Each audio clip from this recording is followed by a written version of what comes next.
பொதுவாக ஒரு க்ரஷரில் M sand, P sand, 20 mm aggregate, 40 mm aggregate, waste and dust இது எல்லாமே பெரிய பெரிய கரும் பாறையிலிருந்து பிரித்து எடுத்துக்கிட்டு இருக்காங்க. இது எல்லாமே பொதுவாக ஒரு க்ரஷரில் தயாரிக்கிறாங்க.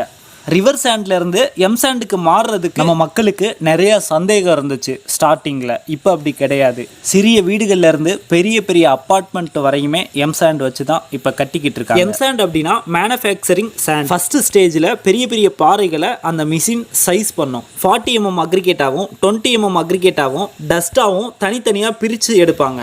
அடுத்தடுத்த ஸ்டேஜில் அதில் உள்ள துகள்களை எம் சாண்டாகவும் பி சாண்டாகவும் பிரித்து எடுப்பாங்க. அதில் வர்ற அன்சைஸ் மெட்டீரியலை தனியாக பிரித்து எடுத்துகிட்டு சேம் லெவலில் ஒரு மெட்டீரியலுமே தனித்தனியாக பிரித்து எடுப்பாங்க. ஸோ அதெல்லாம் லாஸ்ட்டாக குவாலிட்டி செக் பண்ணதுக்கப்புறம் சேல்ஸ் பண்ணுவாங்க. இப்போ வீடு கட்டுறவங்க 99% எம் சாண்ட் யூஸ் பண்ணி தான் வீடு கட்டுறாங்க. எம் சாண்டோட குவாலிட்டியுமே ரிவர் சாண்டுக்கு ஈக்குவலாக